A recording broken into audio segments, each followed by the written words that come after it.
Assalamualaikum warahmatullahi wabarakatuh.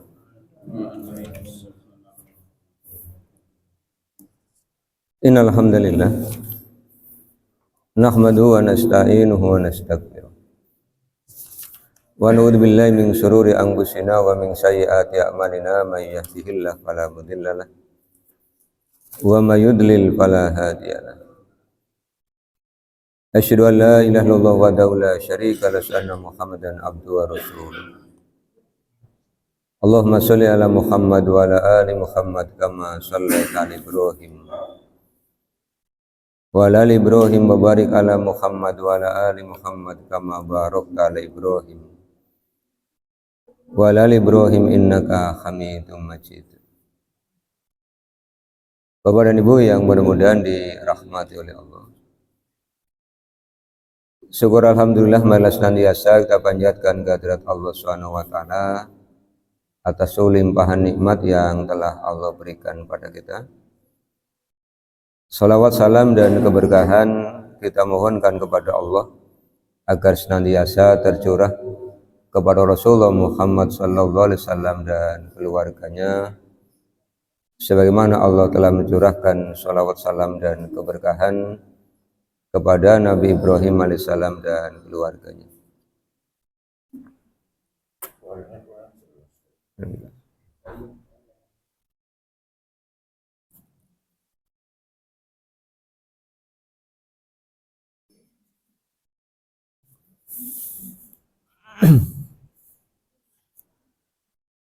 Nggak usah pakai itu, nggak apa-apa.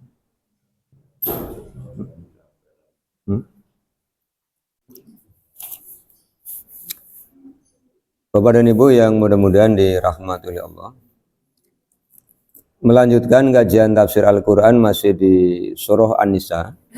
Kita akan kaji ayat 26 sampai dengan ayat 28.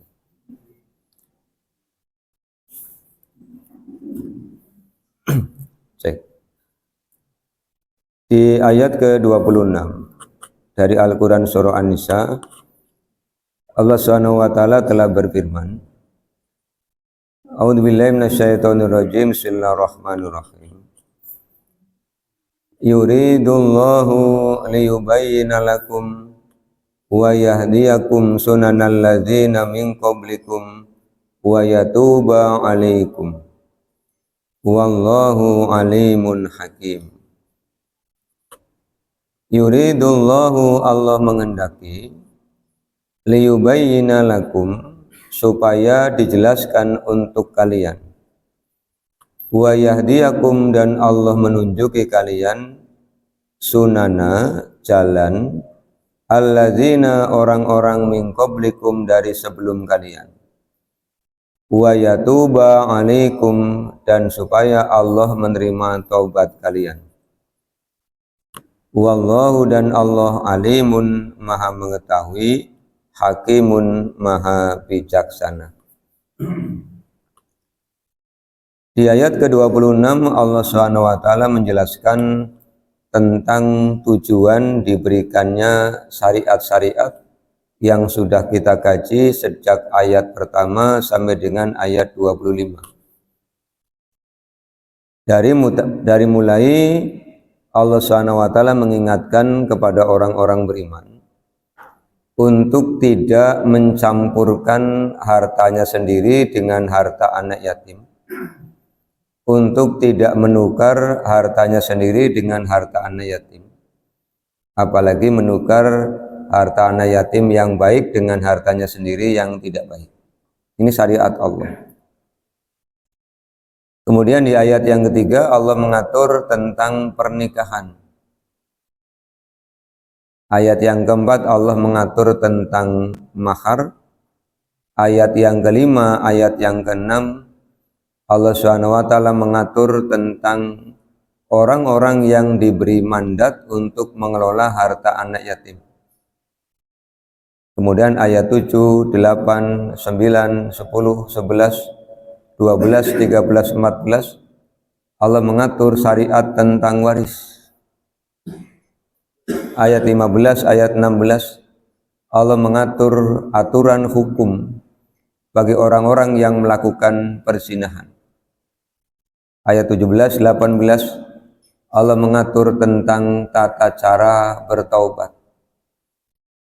bahwa Allah akan mengampuni orang-orang yang melakukan dosa apabila dikerjakan karena ketidaktahuan, kemudian ketika tahu dia segera bertaubat. Ayat 9, ayat 19, ayat 20, 21 Allah mengatur tentang orang-orang yang dilarang oleh Allah untuk menjadikan wanita sebagai harta pusaka, sebagaimana di era jahiliyah. Kemudian Allah memberikan aturan kalau ada laki-laki yang hendak mengganti istri, maka hendaknya dia memberikan mut'ah kepada istri yang dia ceraikan. Ayat 22, 23, 24 Allah SWT mengatur tentang mahram. Ayat 25 Allah mengatur ketika seorang laki-laki tidak mampu menikahi wanita merdeka, maka dia diizinkan menikahi hamba saya yang mukminah. Artinya pernikahan yang seagama itu memang dianjurkan, diperintahkan. Kalau dikaitkan dengan Al-Baqarah 221, Allah SWT memang melarang laki-laki mukmin menikahi wanita musyrikah. Allah melarang wanita-wanita mukminah dinikahi oleh laki-laki musyrik. Kalau bahasa sekarangnya, dilarang terjadi pernikahan ketika beda agama. Bahkan undang-undang juga menyetujui aturan ini. Kalau ada laki-laki muslim mau menikahi wanita non-muslim, ya nanti harus ada yang ngalai. Apakah laki-lakinya yang murtad ikut non-muslim, atau wanita non-muslimnya yang ikut laki-lakinya al-Islam. Inilah yang oleh Allah disebutkan bahwa Allah hendak menjelaskan kepada kalian sunanal ladzina min qablikum, aturan-aturan yang juga sudah Allah berikan kepada orang-orang sebelum umatnya Rasulullah. Jadi syariat yang sudah kita kaji itu juga berlaku kepada umat-umat terdahulu, Bapak Ibu.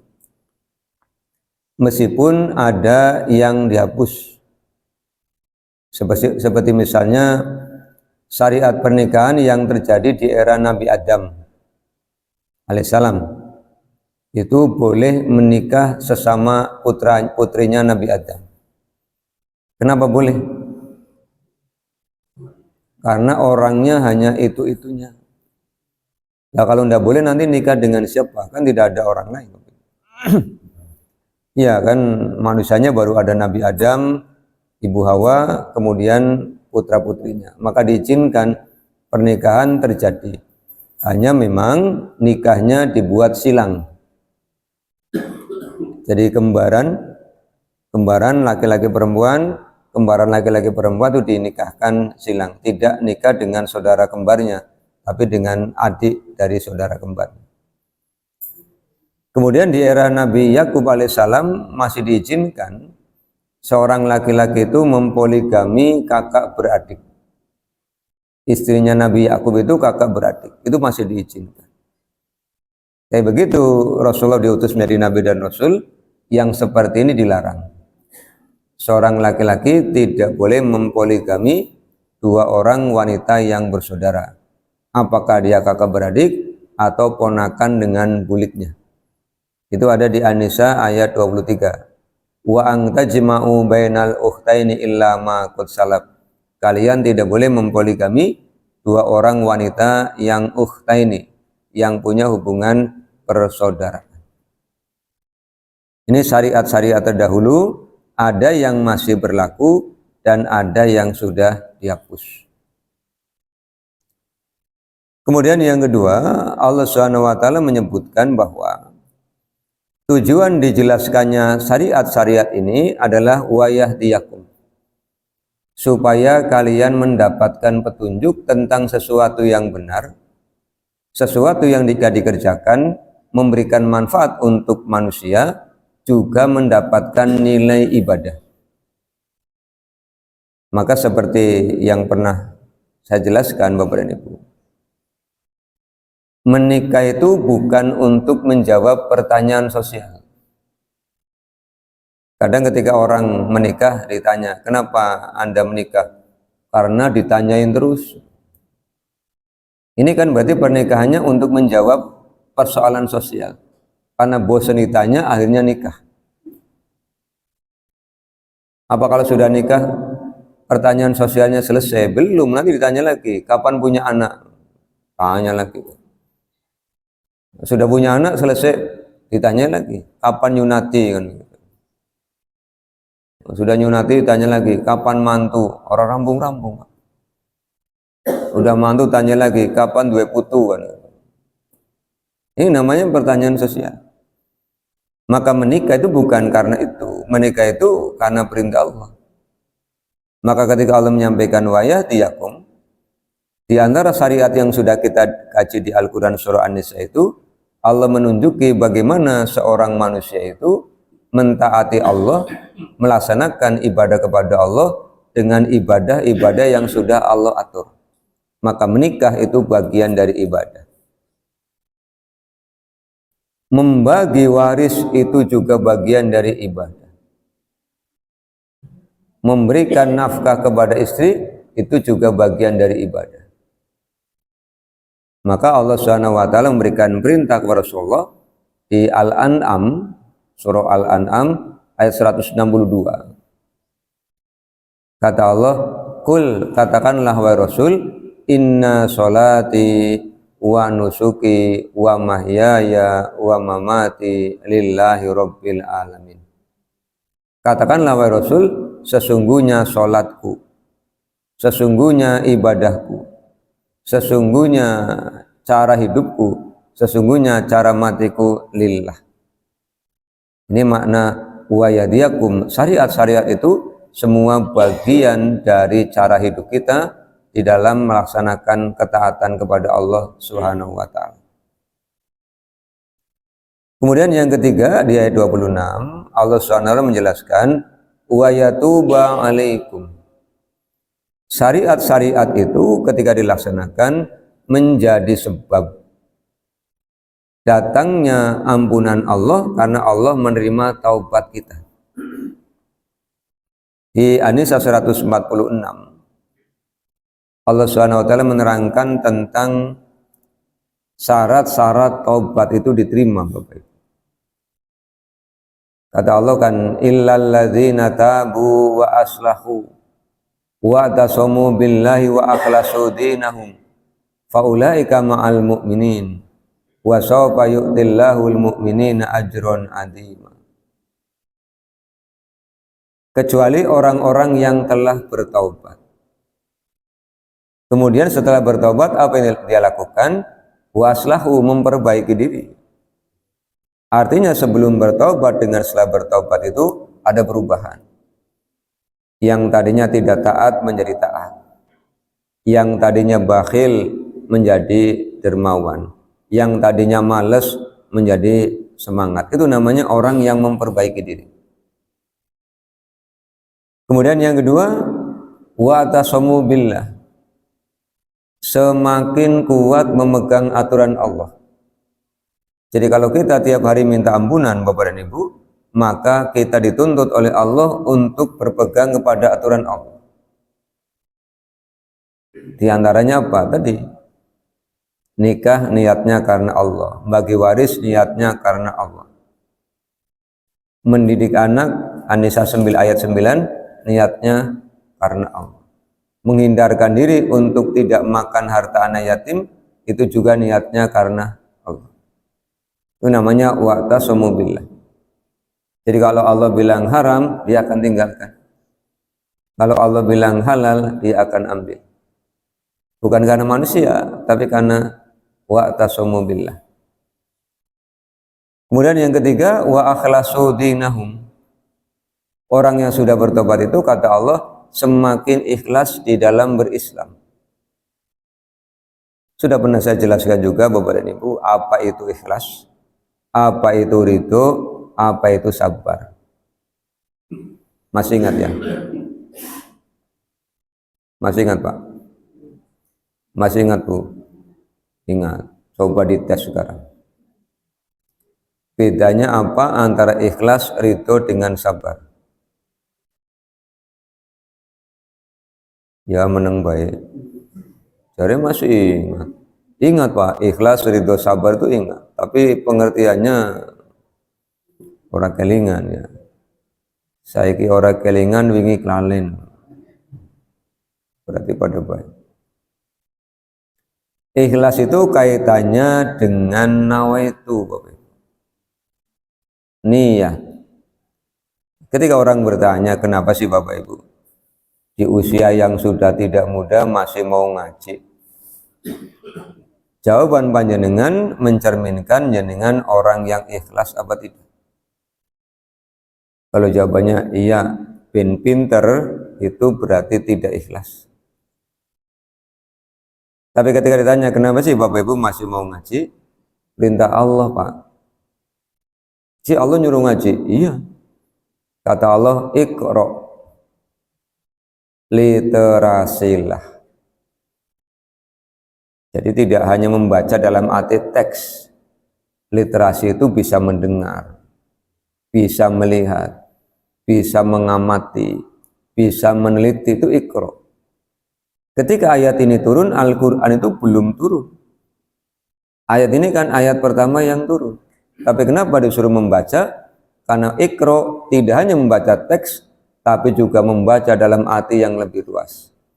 Maka bahasa sekarang namanya literasi. Bahkan di era digital, Bapak Ibu, ada istilah literasi digital. Panjenengan punya alat yang membuat panjenengan punya banyak pengetahuan. Kalau lagi senggang, duduk, jangan hanya membaca status WA orang lain, tapi bisa membaca banyak buku-buku digital.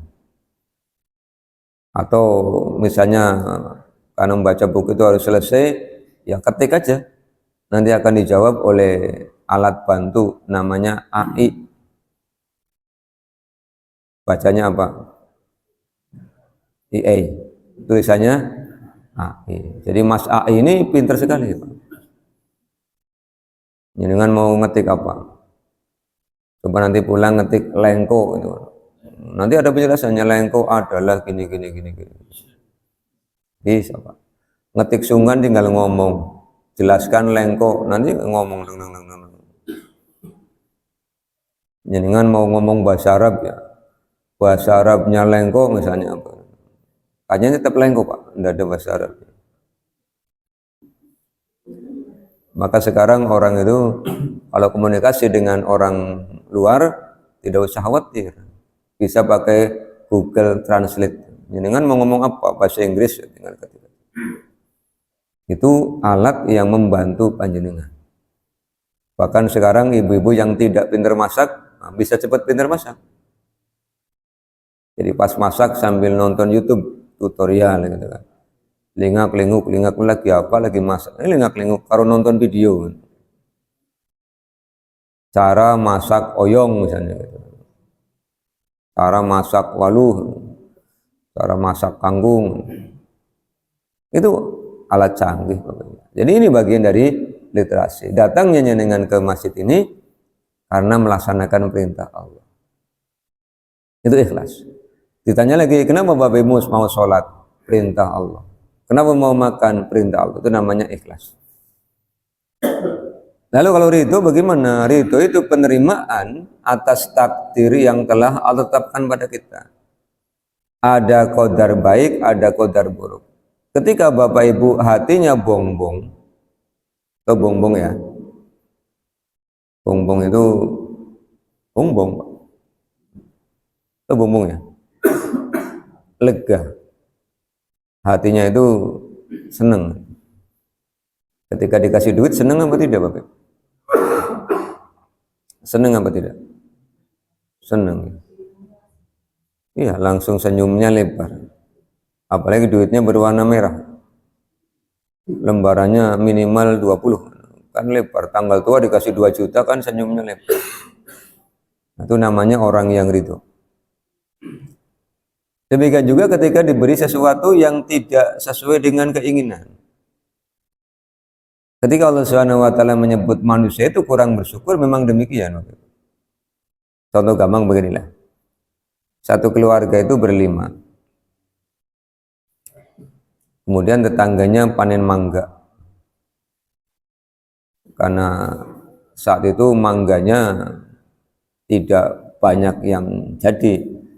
Karena pas berbunga hujan turun terus. Sehingga kan bunganya rontok. Kalau bunganya rontok berarti kan buahnya sedikit. Maka begitu tetangganya panen mangga, nyenengan diberi satu keluarga nyenengan 5 diberi 1. Wis 1 cilik nemen, Pak.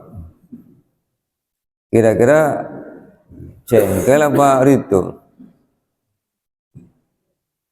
Begitu yang pulang, yang memberi pulang kan gelendeng ya. Ngerti anaknya 4, anaknya 3, bojone 1, naik 1 gitu ya. Cilik pisan. Wis gratis, wis protes apa maning tuku ya, Pak. Kenapa tidak bilang terima kasih? Supaya cukup bagaimana? Diojeti, dipotong-potong kecil-kecil. Terus campur dengan air, kasih gula merah, kasih es. Nah, itu bisa kebagian semua nanti.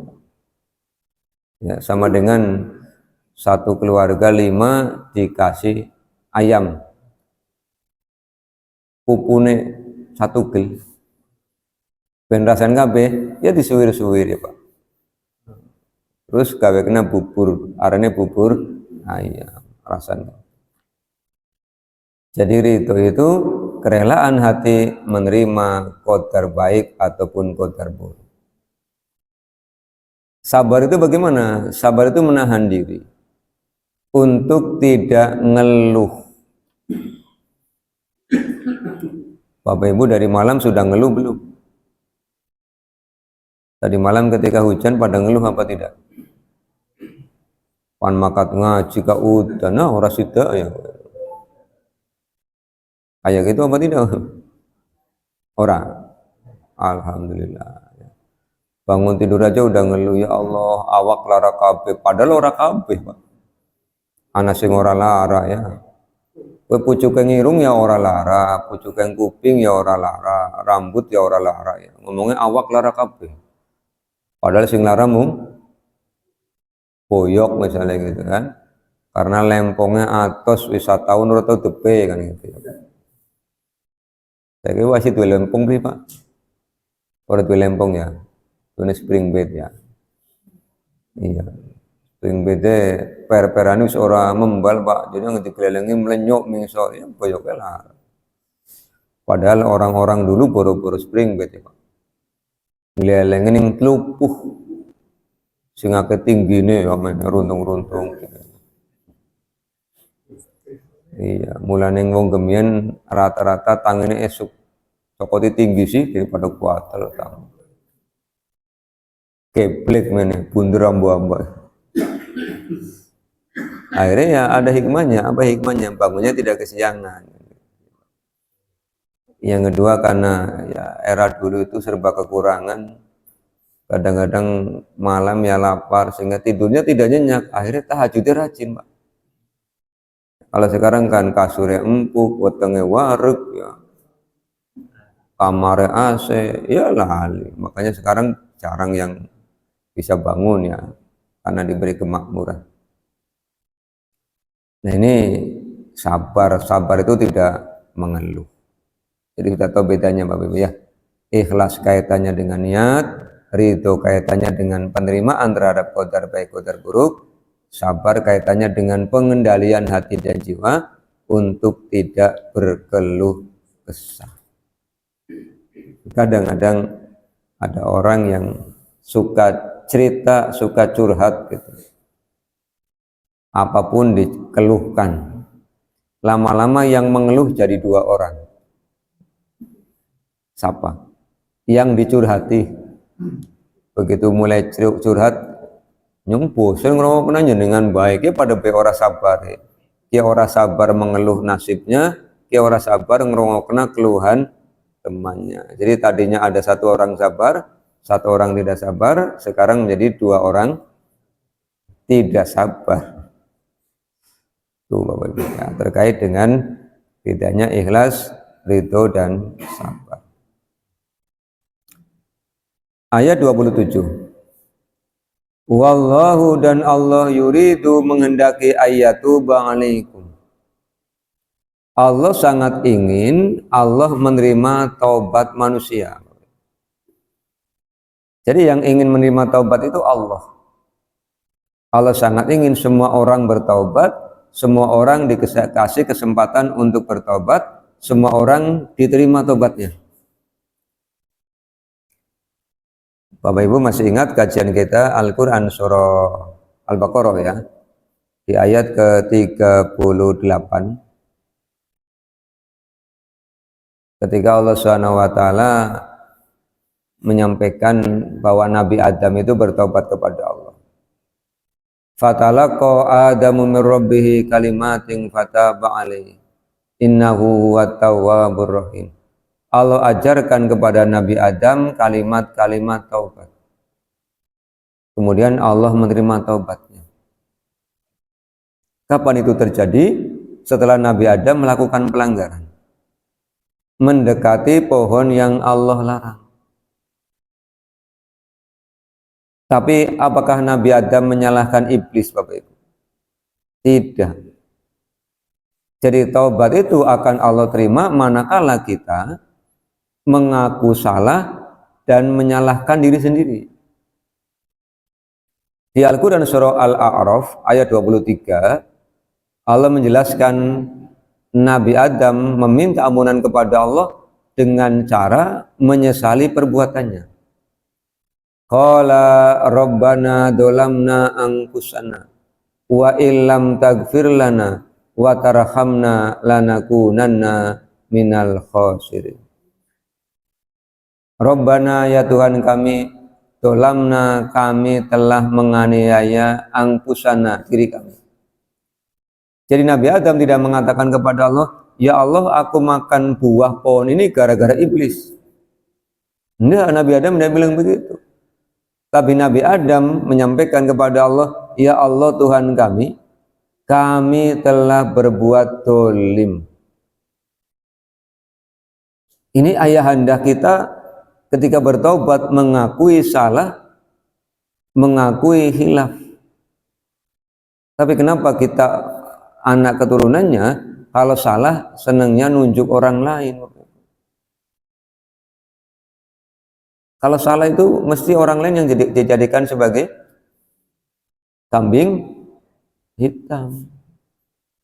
Makanya kambing hitam ini harganya mahal. Karena banyak yang mencari. Senangnya mengkambing hitamkan, berarti kan mencari kambing hitam, harganya mahal. Orang sekarang itu kapan ngaku salah?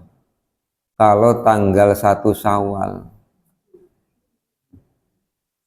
Pangampuran ya, nyung akeh salah karo sampean.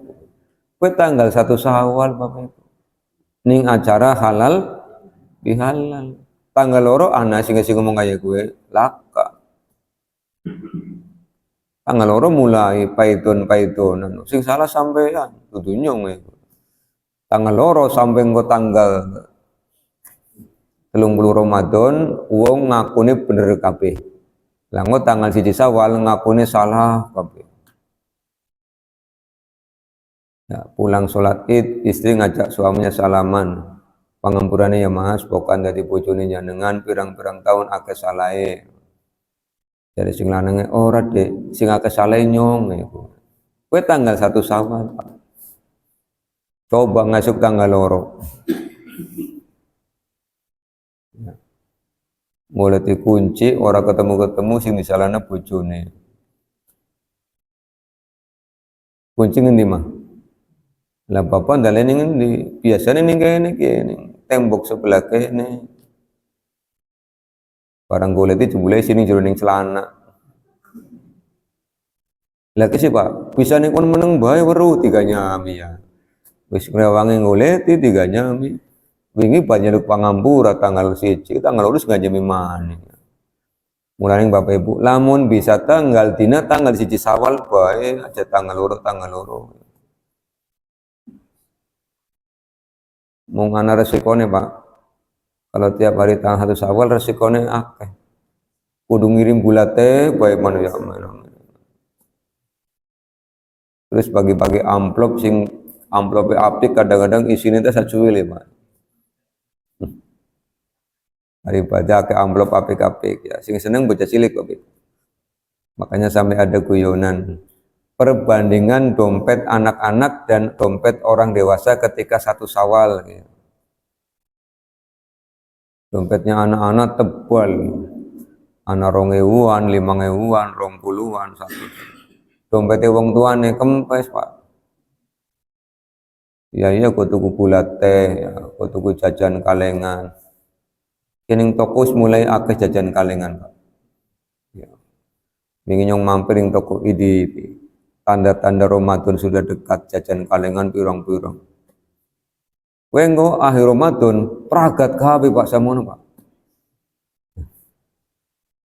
Jadi ini terjadi. Allah mengendaki, Allah menerima taubat. Nabi Adam itu bertobat kepada Allah. Rabbana dolamna anfusana.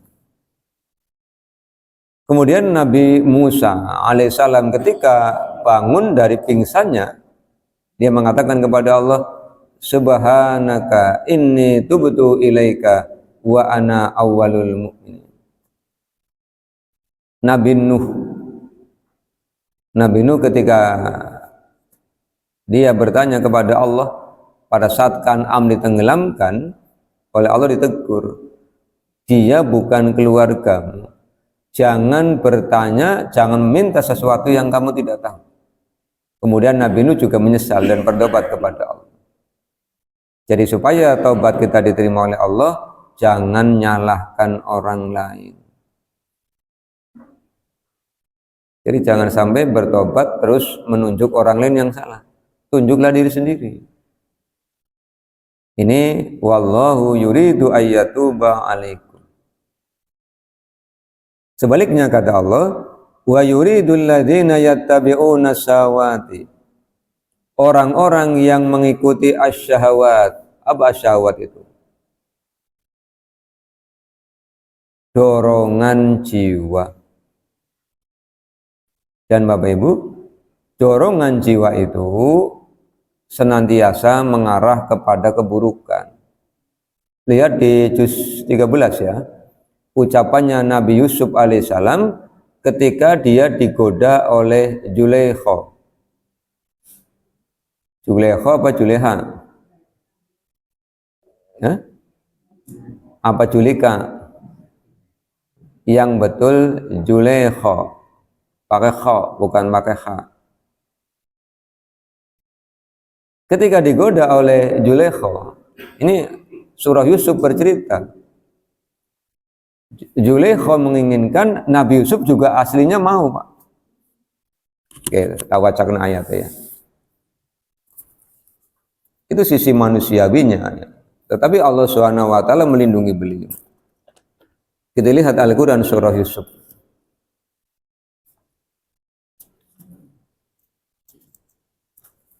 Ayatnya berapa?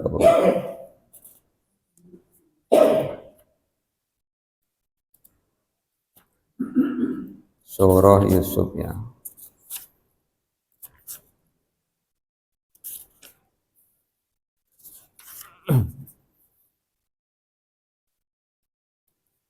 Lah ini ayat 23. Walaqad hammat bihi wa hamma biha. Walaqad dan sungguh-sungguh hammat bihi. Zulaikha menginginkan Yusuf, wa hamma biha, dan Yusuf pun menginginkan Zulaikha. Laula arra'a burhana rabbih. Seandainya Yusuf tidak melihat burhana rabbih. Burhan, bukti kebesaran Allah. Allah menunjukkan kebesarannya. Ini yang membuat Yusuf kemudian tidak mengikuti dorongan jiwanya. Kadzalika demikianlah linasrifa kami palingkan anhu Yusuf as-su'a dari keburukan wal fahsya'a dan dari perbuatan keji.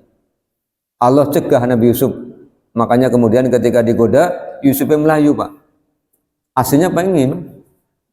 Ya Allah yang bilang, innahu sesungguhnya Yusuf min ibadinal mukhlasin, termasuk di antara hamba kami yang mukhlis. Nabi Yusufnya lari. Wastabaqal baba, kemudian keduanya lari. Yusuf mau lari keluar, Zulekho lari ngejar Yusuf. Wa qaddat qamisahu, dan ditariklah bajunya min duburin, dari arah belakang. Karena Melayu kan digeret katoke, Pak. Merobot beli katoke. Nanti merobot suwek. Wa alfaya sayyidaha ladal bab, begitu buka pintu lah sing lanange teka. Ayo konangan gitu ya, Pak. Kemudian ketika sudah ketemu, buka pintu, diadililah keduanya. Lah oleh orang yang ada di rumahnya Zulekho dibilang begini, jika celananya yang robek depannya berarti sing salah Yusuf. Angger sing suwek burine berarti sing salah Zulekho.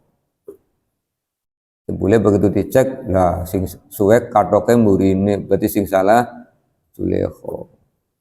Tapi wong Zulekho kan istri dari bangsawan, jadi tetap Yusuf yang dianggap salah, maka dipenjaralah Nabi Yusuf.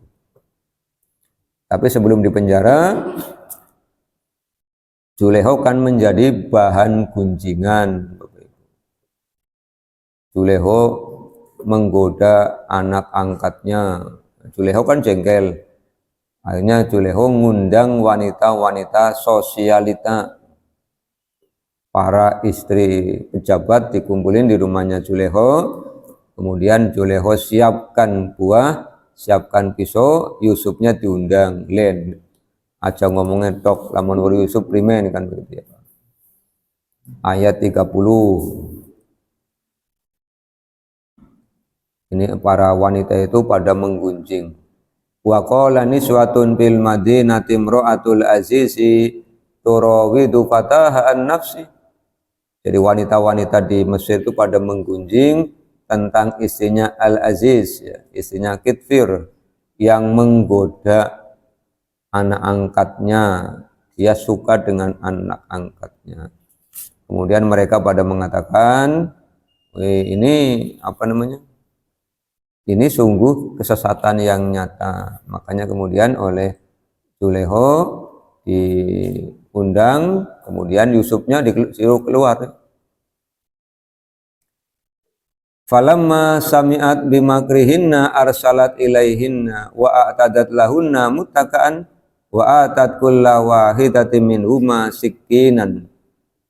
Ketika mendengar dirinya jadi gunjingan, kemudian Zulekho mengundang wanita-wanita di Mesir, istrinya para pejabat, ke rumahnya, disiapkan pisau dan buah. Setelah itu kemudian kata Zulekho, waqala tikhruj alaihinna, Yusuf keluar. Falamma ra'ainahu akbarnahu wa qata'na aydiyahunna. Begitu Nabi Yusufnya keluar melewati wanita-wanita yang lagi ngiris buah, yang mereka iris apa Bapak Ibu? Jendika dewe, sambil ngomong wa qulna hasyalillahi ma hadza basyaron in hadza illa malakun karim. Kitalah dudu wong saking gagahe Pak. Kitalah malaikat yang mulia. Jadi Zulekho dan daranin dian kon nembe ndeleng be nganti ngirisi jendik apa maning sing ndeleng galtina kan begitu ya Pak. Kata Rasulullah itu Allah menciptakan ganteng itu satu Pak, setengahnya untuk Nabi Yusuf, sing setengah kue dibagi wong lanang sajagat gembira. Jadi jenengan jangan sok ganteng. Karena kita itu setengah dibagi wong sajagat gembira. Ngerti sajagat gembira? Jadi kegantengan setengah ini dibagi seluruh laki-laki yang ada di alam semesta, termasuk yang belum lahir. Kowe mau kebagian setengah kowe, Pak. Ya bener wong saiki setengah dibagi wong sajagat gembira ke artis lanang. Oh gak genemen ya. Apa maning Nabi Yusuf. Makanya ngarana wong lanang plekinang wis gak temen wong setengah dibagi wong sajagat gembira be. Ya. Nah ini yang tadi saya bacakan Yusuf 53 Bapak Ibu. Wa ma ubarri'u nafsi, dan tidaklah aku bisa berlepas diri dari dorongan jiwa. Ini yang Allah sampaikan, wa yuridul ladzina yattabi'una syahawati an tamilu mailan adzima. Dorongan jiwa itu mengajak untuk berpaling. Kata Nabi Yusuf, innan nafsa la ammaratum bisu'i. Sesungguhnya dorongan jiwa itu senantiasa mengajak kepada keburukan. Ingat-ingat, dorongan jiwa mengajak kepada keburukan. Contoh yang gampang, tadi pagi bangun jam berapa? Jam 4. Kawanan jam 4. Setengah 4. Kue langsung tangi apa jagung di situ, Pak? Langsung leleng maning. Jiwane kan ngomong, nembe tengah 4 subuhe jam 4 luwih 4. Al-hidayah adane tambah 8 menit tadi sesuai leleng maning. Itu namanya dorongan jiwa. Ya. Enggal maghrib yang ngomong maning durung adzan, kowe dorongan jiwa. Mau adzan ngomong maning durung komat kayak mau komat ngomong maning durung walad dolin ya sesuai. Masbuk bae salat ditakoni jenengan sokan masbuk ya sokan sadina ping pira ping 5 korana ora sokan Pak, kebiasaan. Ya.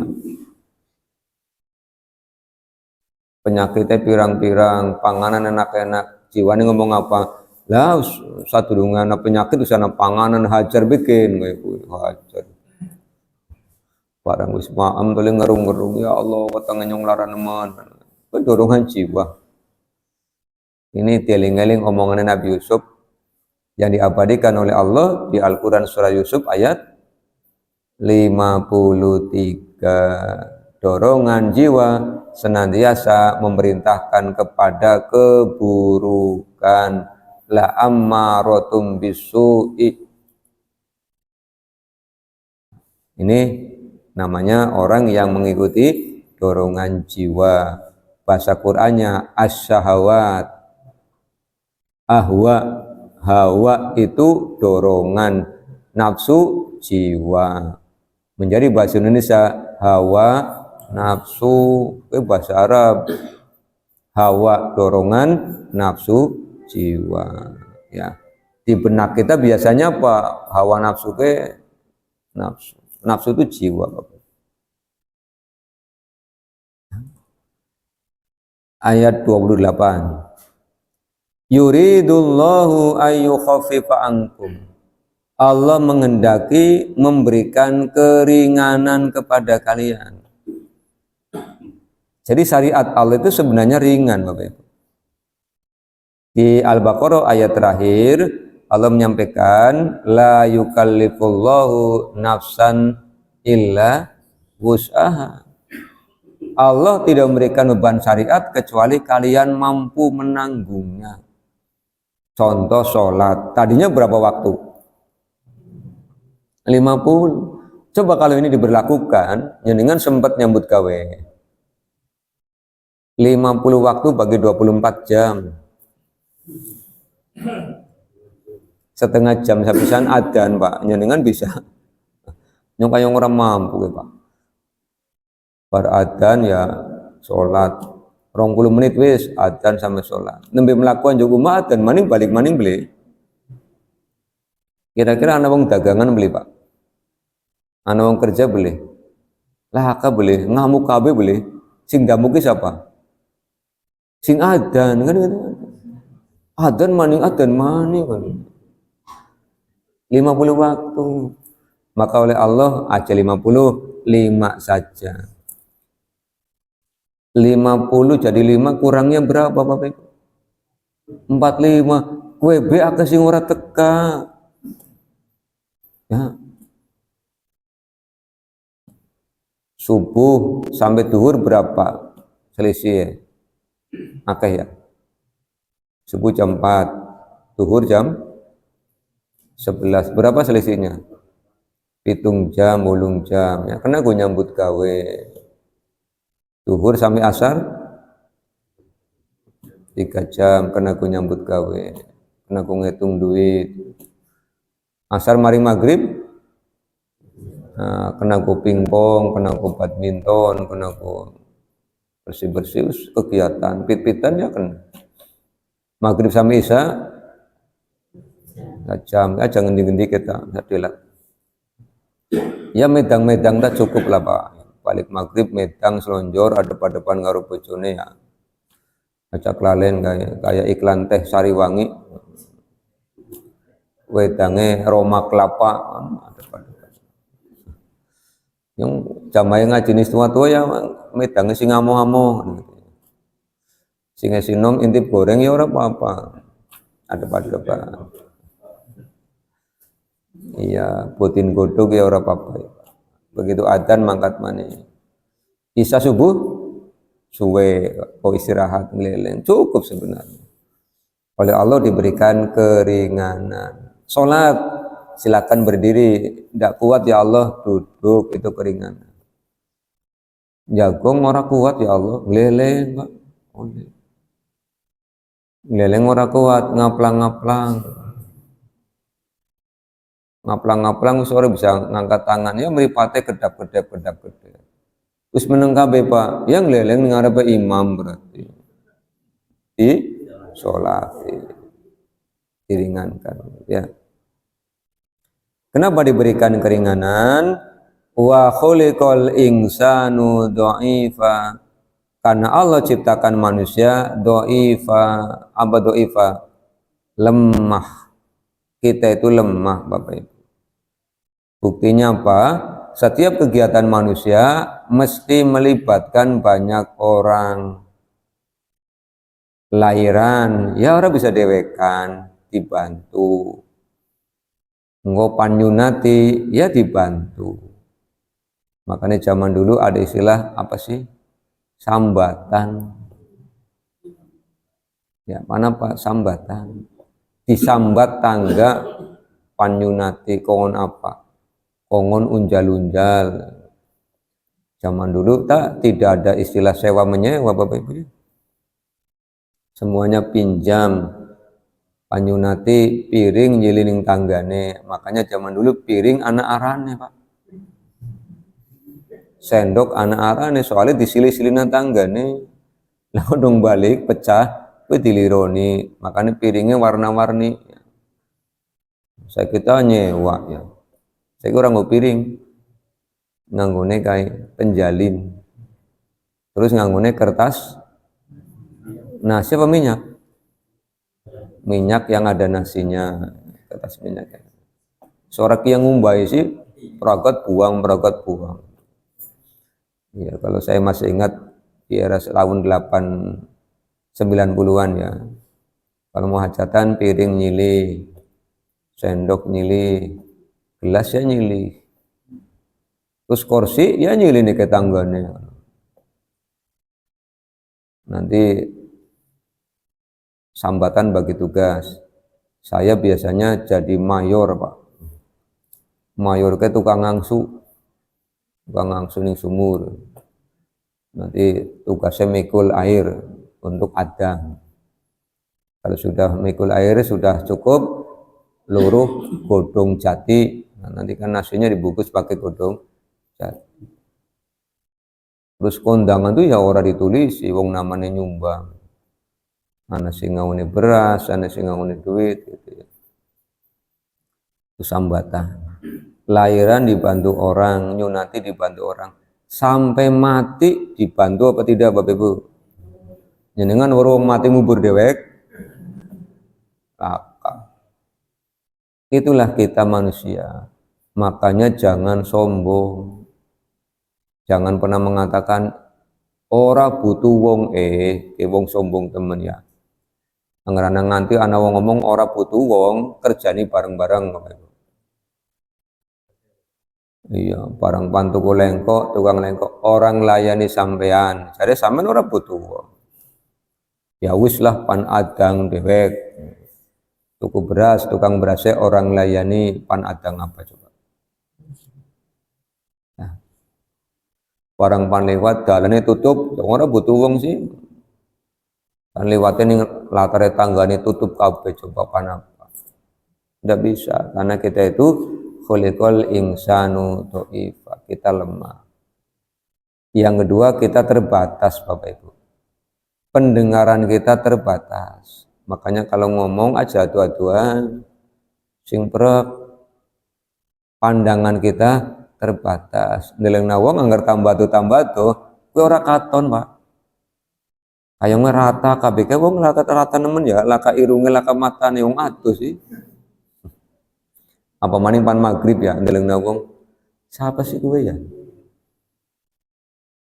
Oh, Mas Sidik, kan ngerti mlakune, sing katon mlakune dudu wajah.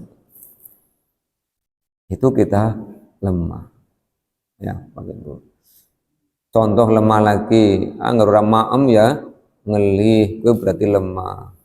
Wong gagahe kaya ngapa, Bu? Anggar ora mangan telung dina telung bengi, mesti lemes. Nah, itu. Terus tanda lemah berikutnya apa? Ngantuk. Jenengan ngantuk beli Pak? Ngantuk. Sing penting aja ngantukan. Ayamnya ngantukan regane murah. Ditulur payu anggar ngantukan. Ya, tapi bersyukur masih ngantuk karena ngantuk itu nikmat yang luar biasa. Dalam nawang ngantuk tenggelak kayong enak namanya Pak. Apa maning karo ngrokna khutbah Jumat, walah nikmat menurut tenggelak. Nyong ora bisa ngantuk anggar Jumatan Bapak itu. Jenengan orang ngantuk sih. Lah tugas khotib ngantuk pi menika. Masa khutbah karo ngantuk ya angin ya. Jadi ini bukti kita lemah itu hal-hal yang tadi itu bukti. Kita semua mengalami itu. Maka karena kita lemah, ya jangan sombong. Karena kita lemah, kita butuh hablum minallah wa hablum minan nas.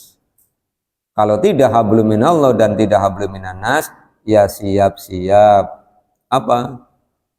Terhina dan sengsara.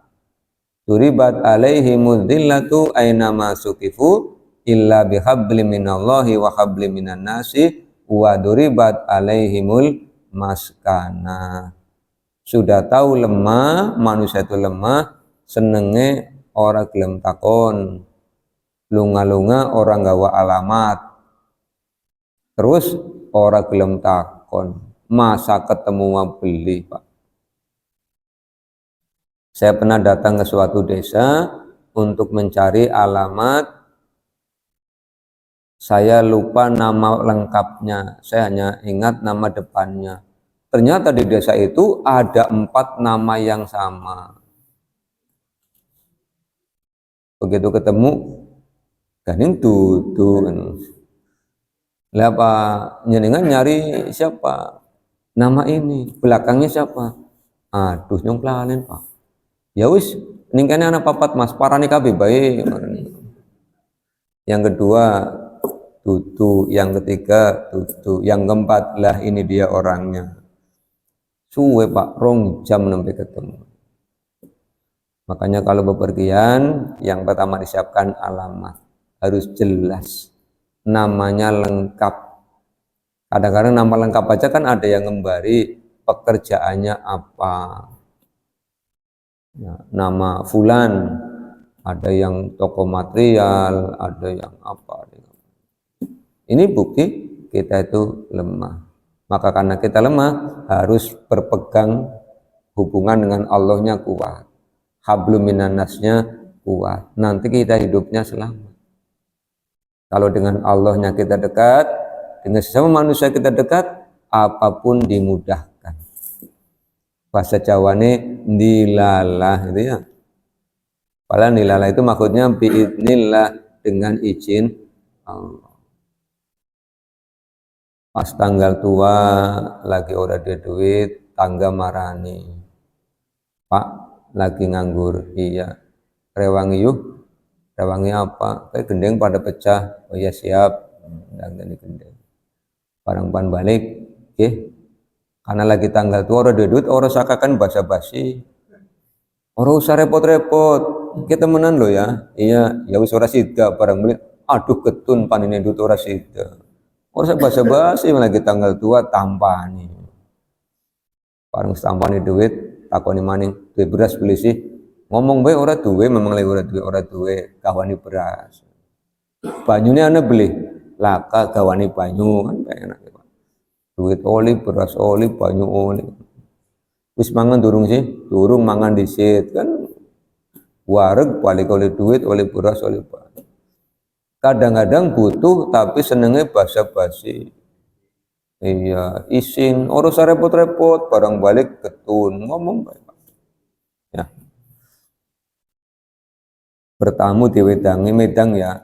Ora usah wis medang padahal durung goroh. Wis mam durung sih, durung. Ya wis mangan disit ya. Oh ya siap, ya gue kan enak Pak. Jadi wong apa anane lah Bapak Ibu. Ya, ada apanya, bukan ada apanya tapi apa adanya gitu ya. Takoni pimen enak, enak. Balik nggak waya, wah dengan senang hati kayak gue Pak.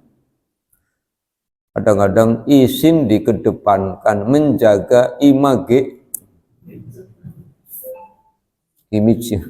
ben kayunge sugi ya orang ya butuh padahal batangnya kriwik orang ngeli ya makan kan gitu ya. Enggak apa-apa. Yang penting jangan nyeraes. Tahu nyeraes? Orang ngerti. Ngeragas, nyeludis, kemerangsang. Diwedangi enak Pak, ngawa ya, laporannya nyeraes. Jangan.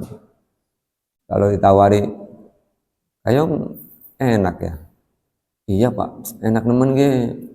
Jaburane gawa bayo. Terima kasih. Ayo, jangan tadi ditawani pindo maning langsung bae terima kasih. Tersekeo, gawa ditawani. Perkara tuan rumah lendeng bongane siapa nawani. Ya, jangan ditawari gawa ya. Ora usah. Barang balik ngelendeng aslinya mau pengen tapi isi mulane aja ya kok ya. Kita itu lemah oleh Allah diceritakan begitu. Bapak dan Ibu yang mudah-mudahan dirahmatin Allah, 26 28 selesai ya. Kalau tidak ada pertanyaan terima kasih. Tidak ada ya. Baik, kalau tidak ada kita tutup dengan doa kafaratul majlis. Subhanakallahumma bihamdika asyhadu an la ilaha illa anta astaghfiruka wa atubu ilaika. Assalamualaikum warahmatullahi wabarakatuh.